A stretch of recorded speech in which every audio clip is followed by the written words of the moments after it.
Hello guys की हाल चाल है सब दा ठीक हो वधिया हो। तो दोस्तों सुबह सुबह का वक्त है तो मैं जा रहा अज सैर करने वास्ते। देसी महीने हाड़ दी अज 2 तारीख है और अंग्रेज़ी महीने यानी जून दी 16 तारीख है और इस्लामिक मंथ दी 26 तारीख है जुल्कदा दी। तो सुबह सुबह की जी सैर है ना वो सेहत वास्ते बड़ी ज़रूरी है, बहुत ही अच्छी है। इस वास्ते सुबह सुबह सैर तो जरूर निकलना चाहिए। तुम वेखो पिंड की जिंदगी तो वैसे ही जोड़े पिंड के लोग ने वो तो वैसे ही सैर तो जरूर जाते हैं, क्योंकि सुबह सुबह का जो वक्त है ना वो सेहत वास्ते बड़ा अच्छा है और फिजिकली फिटनेस वास्ते भी बहुत ही वधिया है। इस वास्ते मैं भी सुबह सुबह उठा हूँ और हूँ मैं जावाँगा थोड़ी देर सैर करने वास्ते। वो वेखो सामने तुम खेत नज़र आ रहे हैं, मैदान नज़र आ रहे हैं जोड़े कि कहते हैं आई साइट वास्ते भी बड़े अच्छे ने, क्योंकि जी सुबह सुबह जो कोई डॉक्टर किसी को कोई मसला हो जाता है अखां का या कोई लेंस वगैरह डलवाते हैं तो डॉक्टर यही ताकीद करते हैं कि तुम सुबह सुबह पहला उठ के हरियाली देखनी है। तो असी तो वैसे इला माशाअल्लाह सानू अल्लाह ताला ने ता की, क्योंकि असी पिंडा के लोग हाँ। तो तुम वेखो पिंड भी इंजॉय करो कितना ज़बरदस्त है।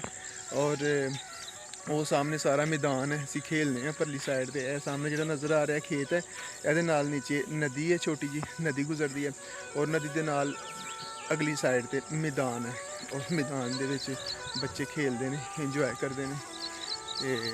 तो जो पिंडा के लोग ने ज़्यादा इंजॉय करते हैं।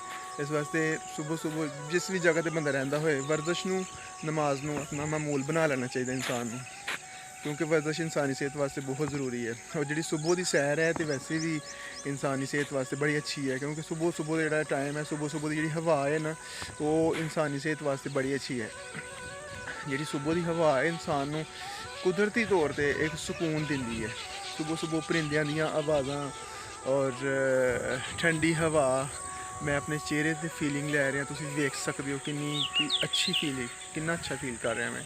हवा आ रही है, वैसे भी नदी है दूसरी साइड पर नदी है और नदी वाली साइड को हवा आ रही है और बड़ी ही पुर रौनक जरा ना फील कर रहा मैं। खेत ने सुबह सुबह परिंदियां दी आवाज़ां ने, देखो पिंडा के रस्ते यह भी चैक करो तुम किन्ने बने हुए ने ज़बरदस्त। लेकिन यही रस्ते नाल सानू प्यार है, क्योंकि असी जमे पले इत्थे हैं पिंडा दे ते बड़ा ही ज़्यादा इंजॉय करने। असी जेह्ड़े पिंडा दे लोग ने ना वो बड़ी ही ज़्यादा अच्छी ज़िंदगी गुजारते हैं, बड़े अच्छे ज़्यादा इंजॉय करते हैं शहरों की निस्बत, क्योंकि पिंडा दे विच बहुत ज़्यादा हरियाली है और दूसरे नंबर पर नेचुरल है, सारा कुछ प्योर है। अल्लाह ताला दी कुदरत के कमालात वेखते हैं, परिंदे वेखते हैं अपने घोंसले वगैरह किवें बनाते हैं। साढ़े कोल इन्ना को वक्त होंदा असीं अपनी फैमिली नूं भी टाइम दे सकने, अपने पेरेंट्स नूं भी टाइम दे सकने, अपने माल मवैशी भी चराने और असी कुदरत के नज़ारे खासकर जी वड्डी गल असीं कुदरत के नज़ारे भी वेख सकते हैं कि जेह्ड़े परिंदे ने वो किवें अपनी ज़िंदगी गुजारते हैं, घोंसला किवें बनाते हैं।